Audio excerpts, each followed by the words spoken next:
Welcome back to the Untouchaballs podcast. Caden and Evan here, bringing you another MLB episode. We got a lot to cover today. We got some teams overperforming. We got some players underperforming, like always. And then we got one of the hottest teams in baseball to talk about here at the end. Starting off, probably one of, if not the most surprising starts in Major League Baseball this year is the St. Louis Cardinals, who right now sit 27 and 23 in second place in the NL Central, just behind the Cubs, ahead of the likes of the Brewers. Even I think we both thought the Pirates might be better than them this year.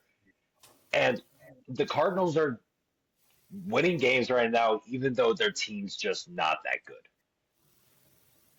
Yeah, Caden. I mean, we talked about them a little bit in the preseason. Um, what are they doing? Like they didn't trade Arenado, they didn't trade Fetty, they didn't trade Mats. Like, what is this team trying to do? Like, you have this young farm. You want some guys, Quinn Matthews. You want I know Tink Hence is hurt, but he's another guy. People are like, oh, let's get these guys innings in the pros. And they decided just like we're not going to trade these guys. Um, and they're winning. They're winning. They're 4 games above 500, I believe. Second in the NL Central. I mean, the Cardinals, they always find ways to win. No matter the talent. They seem like they were just one of those teams. Yeah, but I thought that too. These last, I mean, really last year was like the Cardinals are bad. We finally saw like really the Cardinals be bad last year, and this roster looked worse than it did the previous season, or about the same. So not much, not better by any means. That's like, yeah, they should be bad again. Maybe take a step back because you might see them at the deadline trade a Fetty, Helsley, Arenado, these older pieces that could get you some good prospects for your young core. None of them have been moved, and right now they're just winning ball games. It's I don't know what I would want if I were a Cardinals fan. I'd be so Hmm. like, do we want to win? Do we want to lose? I mean, like, they have some players playing pretty dang well. I mean, like Matt Liebertor, like this guy's kind of He's just having a breakout. He's having a breakout. I mean, like shoving. 2.92 ERA right now. Um, 52 innings, 47 Ks, 1.03 WHIP. Like he's shoving. I mean, like overall, even though I mean, they're Is somehow sub four yeah, right now, and he's awful. yeah. I mean, the bats are hitting. I mean, look at Brendan Donovan hitting 223. Victor Scott's looking pretty good. Obviously, Lars Nootbaar's having a good year. I mean, heck, Nato and Contreras aren't even having the best of years, and they're winning right now. Um, which you'd think those guys are going to get better as the season goes on. Um, but then those are the guys that are like the trade chips. So it's like, what are you trying to do? It's a weird spot to be in. I personally don't buy this hot start. I don't see them being a 500 club. At least they're not built to. Maybe they shock, but it's really confusing in my opinion. I agree. I think it's a very confusing start where, like you're saying, like the veterans of this team, which seemed like they could possibly be the trade pieces for the team, at least in the offense, aren't producing at that high of a level. Eric Fetty's looking like he could be a very nice trade candidate to some team at the deadline right now. He's doing his job.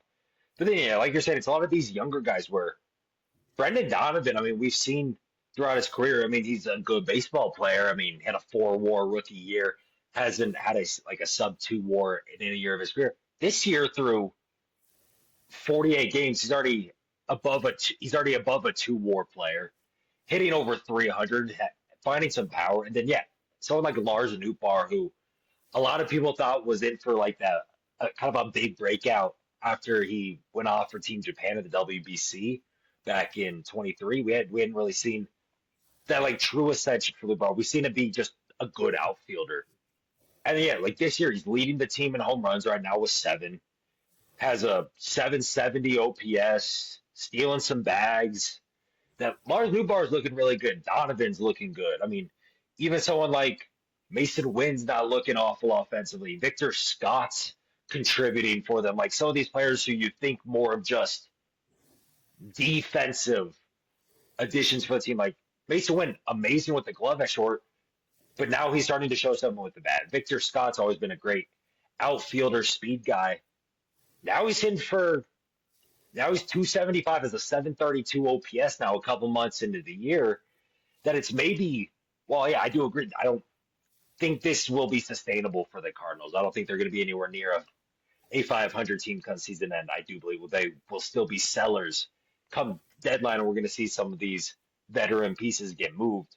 But it is, I guess, nice to see some of these younger guys who, at least so far in their careers, had really only profiled as plus defenders and then subpar bats, are now seeing that maybe you can be an average, maybe a little above with the bat, and then be that elite defender. Kind of like, I'm gonna throw it to Colorado, like what we saw with Brenton Doyle last year, where his rookie year won the Gold Glove, won the Platinum Glove as the center fielder, but had like that 63 OPS plus. Couldn't hit at all. Last year made that improvement, won the Gold Glove in center again, and there was like a 104 OPS plus player. That's what you can get, a league average, slightly above league average hitter to go along with best of the best defense at your position. That's awesome for any team, especially if you have these young guys who could still grow into having a better hit tool as they move forward. Yeah, I mean, with their farm, like these guys are young. I mean, like I know like Nootbaar's 27. I think Donovan's 28. But like I'm talking like outside of the Contrerases and the Natos, like Scott's only like 24, 25. Mason Wynn was like 23-ish, somewhere around there. I think it's only 23. Yeah. So like these guys are young. I mean, like obviously the Jordan Walker's still around. You know, like is he ever gonna hit? I don't know. But like they have that JJ Weatherhold. That guy's been raking in the minors. He looks like he could be the next stud. And I do want to mention Ivan Herrera. It just rakes at the catcher position. He just mashes baseballs. We saw it at the end of last year. He's carried it over. Like, he hasn't played a lot this year, been injured, and obviously they have Contreras catching, but through. He's like a 1,200 OPS, right? He has 60 at bats where he's hitting 417 with a 1252 OPS. Already put up 1.2 WAR in only 18 games. Insane. I mean, like the Cardinals might be the best developing catch. Is it even a question? Are they just the best developing at catching? Like, I mean, they have like I know like Jimmy Crooks is a big time prospect who's like always been a raking in the minors. Like that guy they called up, Yonel Pozo. He came up as a raking too. Like they're carrying like 3 catchers on their roster because like they all rake. Like they can't set them down, and they got more of the minors coming up. They gotta start moving a couple of these catchers for other pieces, man. I mean, the Cardinals. The future looks bright, you know. It's just it's kind of just a weird time with these veterans here, but hey, maybe they win. Maybe they sneak into a wild card. It'd be shocking, but no, not a chance. As of right now, I'd give them like a 2-3% chance of making the playoffs. So if they're second in the NL Central, do you think the Brewers and the Reds are better than them? Yeah. Both of them? I think by season's end, the Cardinals will slot into 4th place in this division. I know preseason I said they'd finish last behind the Pirates. This Pirates team is so bad. They have Skeens, and that's it. The pitching staff, we thought maybe that could be nice. It's just been Skeens. That offense is horrible outside of O'Neal Cruz looking not too bad. So I think they're set for dead last in the NL Central, but I do think we're going to see that Cardinals slide into that 4th place spot. Pirates are interesting. I'm sure if you saw, like, the people are starting to float around, like, Skeens packages and what it would take to move. Well, passing on ESPN, being like, they might need a. Make sure he's like, I wouldn't trade him now, but. I mean, I wouldn't be. I mean, I'd be shocked, but like, I could see I mean, like, if you're not gonna pay guys, like, what's the point of keeping him? Because you're not gonna be able to build. I mean, it's such a like seeing Jared Jones go down. Like the fact that they waited, like everyone was expecting him to get TJ, and they're like, oh, let's just put it off for like 2 or 3 months, and they're like, okay, now he's gonna get TJ. He's probably gonna be out all of next year too, so you probably aren't gonna see him until 2027. And it's just like. Obviously, you got Chandler coming up. You have that Connor Griffin rake in the minors. You have Tamar Johnson. But, like, it's just, like, that's not enough to go compete. You're so far behind. And, like... Your offense is one of the worst in the bigs. It's as simple as that. You don't have, besides really, because I'm not a believer in Tamar Johnson, besides really, like, Connor Griffin, you don't got bats coming to save you in the minors. You're refused to spend money on hitters that... Yeah, like I said, now with Jones out... would not be surprised if we see that 2027 trade deadline. A lot of Skeens rumors going around.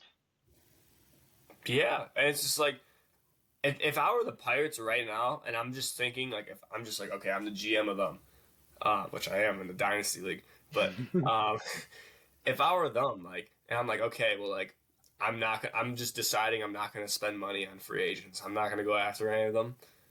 I'm moving Skeens right now. Like I'm moving him this season because like at the his value as a pitcher, like it isn't like he's a hitter where he's Ronald Acuna, where he's gonna come back. Like he blows out his arm. That's a huge, like a TJ's. You lose everything. You know what I mean? Like value wise, or what Skeens is. There's no real pitcher out there like Skeens where you could like package to be. There's is there? I mean, no one's really that close.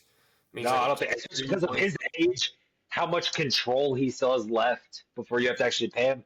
That would be one of the biggest packages you've ever seen in a trade in any sport, not just baseball. Any sport, it'd be one of the biggest packages a team would ever receive.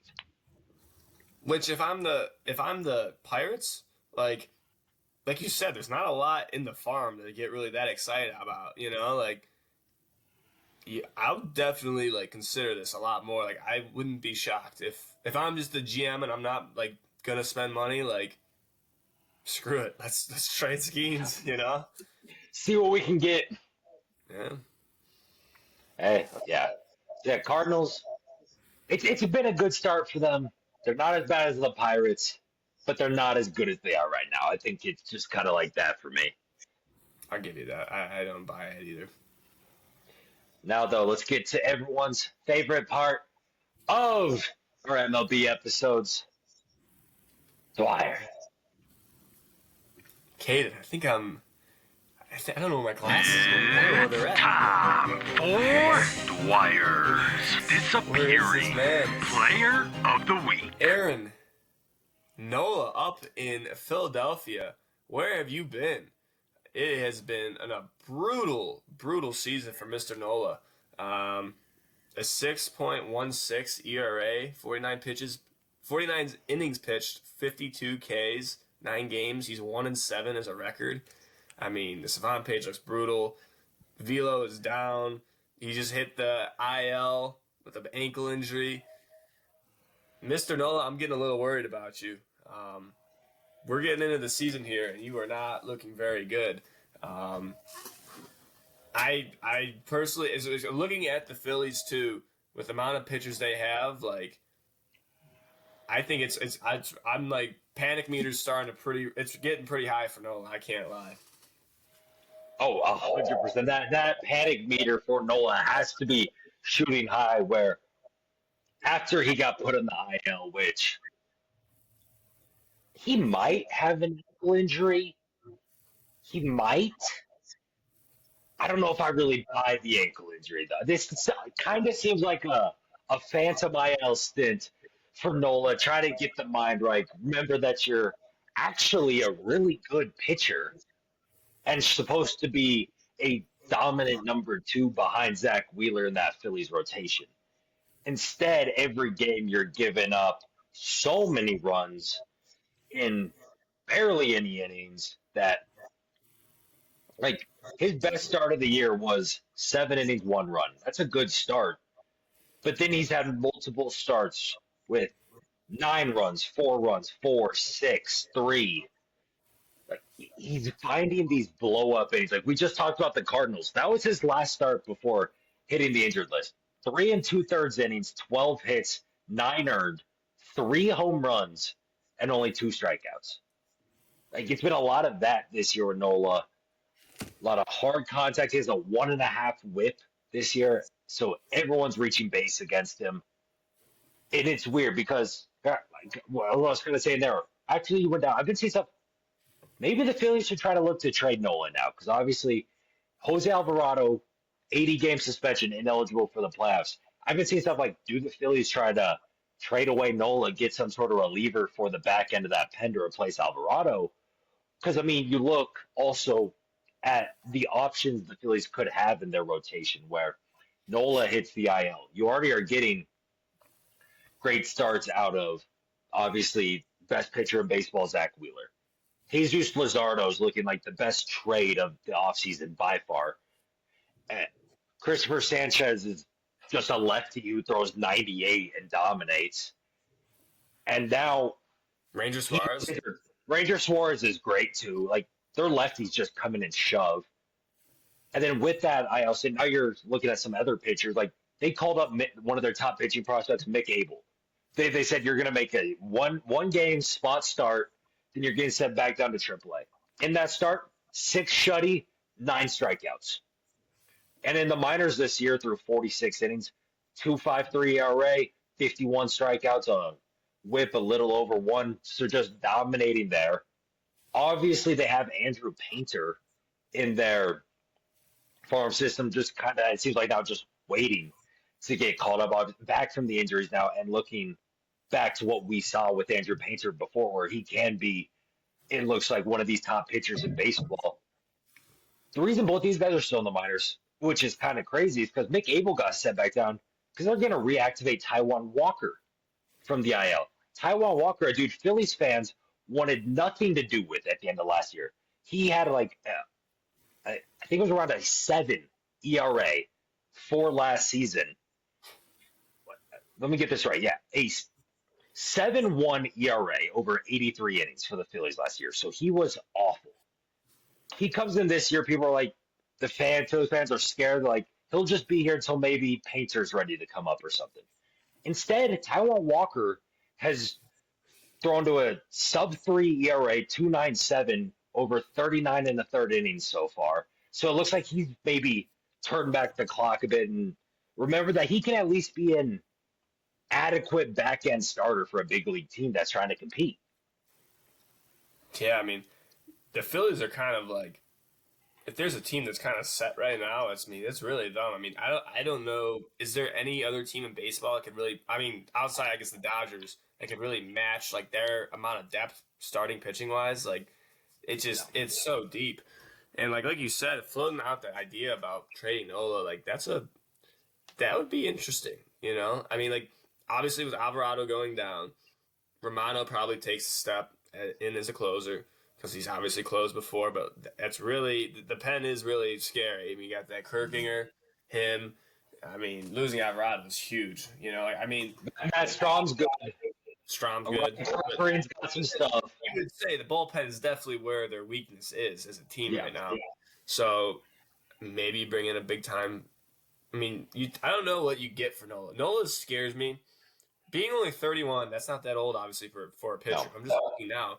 He has a lot of miles to his arm, man. He's almost thrown 1,700 innings in his career, and you know he's had a lot of. I mean, he had over 4 straight years over 180 plus innings. Almost had 203 straight years. The years before this, like, that's a lot of miles put on an arm. Velo's down, and Dwyer, he's only in the second year of his 7-year, $172 million extension with the Phillies that he signed before that 2024 season, which he was good last year, like a sub-3.6 ERA over close to 200 innings. He did Aaron Nola things that's what you're giving him that money for, not what we've been seeing at the start of this year, and not what teams trading for him. They don't want to see that dollar amount attached to him with their trading for I don't want to, like, dare I say, like, defective Aaron Nola. Mm. Yeah, I would definitely be really worried, cautious, trying to trade for Aaron Nola right now. Like, I'd have to be very, very desperate for starting pitching. I'm just trying to think of teams that like would even like I think about Orioles, maybe. Who? Orioles. Throw. Yeah. Like, they keep pitching so bad. Maybe they're like, yeah, okay, we'll give you one of our 1,000 prospects. Yeah. And you can give us Aaron Nola. Give him, like, they go after Batista. We'll give you Heston Kjerstad and someone else. Oh, yeah. I mean, yeah. Yeah, I mean, the dollar amount is scary. You might have to, like, give money along with him to get rid of that. That's a rough one because I know Ranger's a free agent at the end of the year, and he's looked so good. Like, you're going to have to let him walk. His way into a payday. Like Oh, he's for like, sure. He's gonna get a from lot of money. last year into now, he's getting money, especially being a lefty as well, throwing like that. He's gonna get a lot of money from someone. Yeah. Um, it sucks. You're gonna have to see that walk probably. See, no, but yeah, like these young arms are coming up. Like you said with Abel and Painter. So it's just like the times here. Like they got obviously they're a very old team overall. When you look at like the hitters and stuff like that, but like they got a farm, man. They have a really good farm, and it's interesting. I love the Phillies. Yeah, this team is so well built, like you're saying. Like that rotation, best top to bottom, like with the depth as well. Probably next, like only probably behind the Dodgers, where we've seen them actually have some pitching struggles recently. But like this Phillies team, like this rotation, you can count. Going into the season, you thought you could count on everyone. Now Nola's your, I mean, Nola being your only question mark still just goes to show just how well built this Phillies team is. And even with Nola struggling, you still have two of the top pitching prospects in baseball sitting there in AAA just waiting for the call. If you were to pick right now, would you say they win the NL East? Even though I didn't say it, preseason, I thought they finished third, actually. I'm Mm. going to throw that out there. Uh, right now, I do think they're probably the best team fit to win the NL East. Like I know Juan Soto isn't performing great for the Mets offense, but I think that Mets rotation, like they might just be a pitching lab. Like that we might just have to come to the term with that. They might be a pitching lab now. But also I don't Griffin Canning's not a sub 3 ERA pitcher. He was one of the worst pitchers in baseball last year with the Angels. Like maybe the Mets unlock something. But also Griffin Canning's whole career has been awful. And it's just something like they're kind of like what we've seen with the Brewers in recent years. They'll just bring in either old vets or just some kind of random dudes, and they came in and just shoved. I don't know if that's going to last for the Mets. I don't really think it will full season. So yeah, I do. As of right now, I will. I do think the Phillies are the favorite, and they would be my pick to come out on top of that NL East. Yeah, yeah, I would agree with you. I don't buy. I know the Braves have started gotten back up to 500 ball, but I think they're like everyone's like, oh, Acuna's gonna be back here, Acuna. But it's like, man, like you're gonna put that's a lot of expectations to put on a guy who's coming Yeah. off an ACL tear. You I, look I at do like, think the Braves are going to be very competitive. I think after that slow start, we're still going to. I think this is going to be a very tight race throughout the season between that Mets, Phillies, Braves for that top spot. But I do, even with that slow start with the Braves, I still think we see three playoff teams come out of the NL East. oh, I'd agree with that. I'd for sure agree with that. Um, but yeah, like you said though, like I think the only thing that the Phillies and the Mets have over the Braves is pitching depth. I mean, yeah, or not the Rays, the Mets. I said the Mets. They're just creating arms. I think that Brandon Sprout's gonna be coming up soon if they need him. They have that Felipe Dulo Santos. He's looking freaking Oh, nasty for them. Um, I know they're kind of the same thing too. Like their pens, the worry. They don't really have very deep of a pen, so it's kind of funny how like similar both those teams are. Um, yeah, except with the Mets, all these random arms in their pen have just been shoving to start the year. Where yeah, like Reed Garrett's around like a 2 ERA. I think Huascar Brazo band's like a either a one or like a sub one right now. He was a bad reliever for the Marlins the last couple of years, and now he's the Mets. Like they either might just be the Brewers now, or it's we're in for a lot of regression out of this pitching staff. yeah, but like at the same time, like you're gonna expect Soto to pick it up. You expect one of Yeah, these bats to pick it up. So it's just like, will it even out? The Mets, man. the Mets are The scary. NL The East is Mets are awesome. scary. The Oh NL yeah. East is awesome, man. I love the NL East. The NL West has been awesome too because even the Giants are playing great. Like we've been seeing some good races early. I mean, I hope it stays this way because if we get the end of the year and it's those three teams fighting for the crown in the NL East, then two of them fighting like the Padres and Diamondbacks for the three wild card spots, that could be an insane end of the year. I hope like if all these teams continue to play well, the National League could be insane. this year. I'm so excited. Hey, but how about the hottest team in baseball, Dwyer? The 33-17, probably best team in the American League right now, Detroit Tigers. Not only are they pitching, that team is raking as well. Caden, if there's one player to describe this Tigers team, it's if you're able to figure out Javi Baez, you have him hitting 284 on the year, 6 bombs, you're doing something right.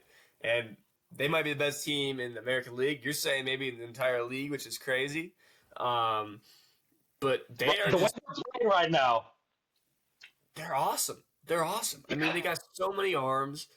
I mean, they lost Reese Olson. I saw he get the IL, but like, still, man, they're still just they're so good, man. I mean, like, yeah. with Scuba on top of their arm, like, I mean, they're just really carrying off of yet last year. You know, a lot of people were like, oh, like they just got hot, like it was just a one and done type of thing, and they're proving not. You know, like having guys like Kerry Carpenter, he's picking up right where he was last year after the hamstring injuries, and just like guys are just putting it together at the right time, I think. And obviously, still it's very, very early, but like I agree. I think right now they are the best team in American League. MLB, I don't know if I could go as far as you to say that, but I love the Tigers right now. Yeah, I mean, to show like last year, they got a time, but a lot of people contributed their success to that pitching. It was Scooble and that bullpen shutting it down night in, night out. This lineup right now, I'm going to just go through some of the OPSs for their players. Riley Green sit at an 875. Spencer Torkelson maybe finally figuring it out. 889 OPS, 812 for Carpenter, 785 Zach McKinstry, 790 Baez, 794 Gleyber Torres. Dylan Dingler has a 786. Colt Keith 705. Andy Abanya 706. This whole team's coming in raking. Riley Green, he started a little slow to the year, but he's taking that step. We thought already with 12 bombs leading the team, 287 average, 12 doubles or 10 doubles as well, that he's raking. Then, yeah, I mentioned Torkelson, where had that 30 home run season in 2023. Had that, but like all the peripherals and stuff with him were great. Like he finally showed the power. The rest of that season was great. Last year was awful for him. We saw him get sent down to the minors. It looked like he was going to lose his starting job to Colt Keith this year. But then because of injuries, he's been playing a lot. And Torkelson proved that maybe he was worthy of that number 1 overall pick all years back. Maybe he is going to actually be a first baseman for the future for the Tigers, where that power's there. We always knew he had the power, but 10 home runs already, 12 home runs, my bad, tied for the team lead through 49 games. He's hitting 250. The strikeouts aren't as bad as they had been. He's striking out less, making more contact with the ball, getting more extra base hits. Like Torkelson might finally be here. And then you said if you're able to unlock Javi Baez after what we'd seen the last couple of years, you're doing something right. Oh yeah. I mean, also, he's like just good defense. Like he's a really good. It seems like defensive center his entire career. Yeah, he's always been. I mean, shortstop obviously, but like he's a athletic dude. You know what I mean? Yeah. Like, him transitioning it doesn't shock me. But I think Riley Green must have heard he was a disappearing player of the week one week because all of a sudden he's just become the man, which I'm happy for. Right after that, I think you said Riley Green, what's going on? Yeah, and he's been making ever since. Aaron Nola, I'm expecting the same. I'm expecting just dominance from you now because Riley Green's doing it. Let me check how Marcus Simeon's been doing. Yeah, check. But I mean, this team's young too, man. And like, I saw a thing, like we were talking about the Skeens packages a little bit. Like, imagine the Tigers go Marcus Simeon might be washed. He's washed. Yeah. He might win the disappearing player of the year award. We'll see at the end of the year. But I saw a crazy like Skeens to the Tigers. Imagine him in school at the top of that rotation. Oh god, dude, that would be gross. Oh man. Two of like the top 3 pitchers in baseball just going 1-2 and being able to pitch at a very pitcher friendly home ballpark. Oh yeah, I mean like that's what I'm saying. Like they have the pieces in the minors too to do that with Yeah. Max Clark and Kevin McGonigal. These are guys that are going to be coming up. Like they aren't very close yet. They're not this year. Maybe in the next year if they just go nuts. But the Tigers, man. Like we were talking about the AL Central a little bit, like the future of it, man. God, it's gonna be. I think they're gonna be the AL Central. Give it like 3 years, gonna be the best division in baseball. I think it's bold. It's bold. I don't know if I'd go as far to say bet. It'll be one of the best for sure. Once you see, because the Tigers are still very young. Royals, they need bats. Like, Cagliano's on the way. Cagliano, yeah, he promoted Triple A. He's on the way. He's on the way. And then, the Twins are good. A lot of their best players are young, just obviously always hurt. And yeah, we could very well see. And even if the White Sox lineup's still one of the worst in baseball in a couple years, we'll have Hagen Smith and Noah Schultz at the top of that rotation. So they'll at least be fun for that. They might not be the best. I think they'll be up there, though. Yeah, they're kind of a pitching lab. I can't lie. I went to the game yesterday against the Mariners, and they signed like Adrian Hauser like literally right before the game, like a couple hours before the game. Shove, dude. Quality start.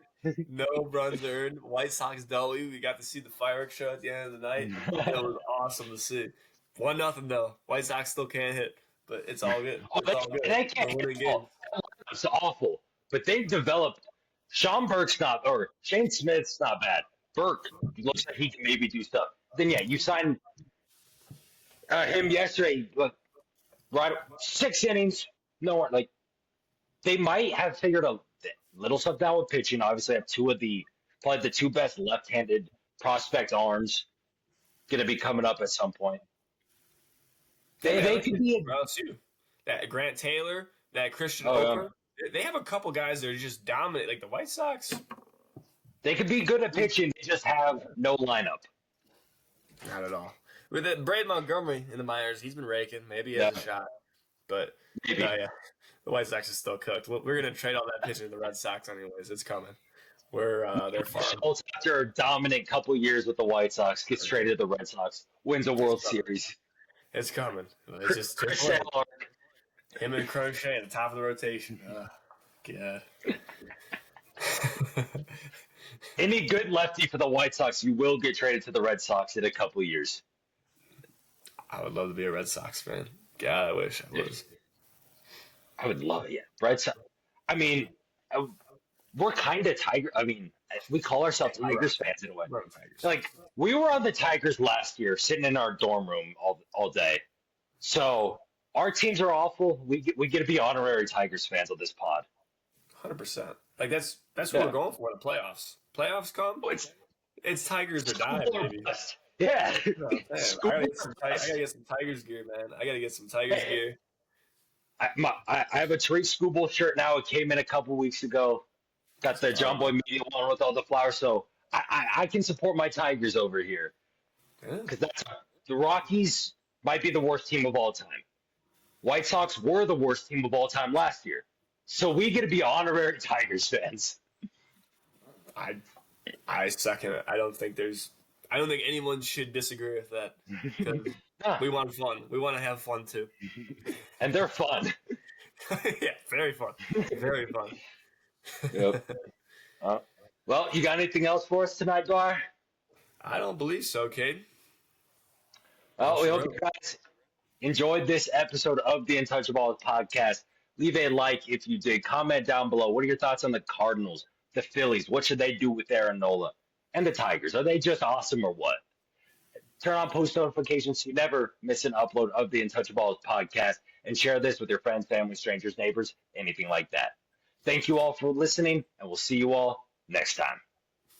Peace.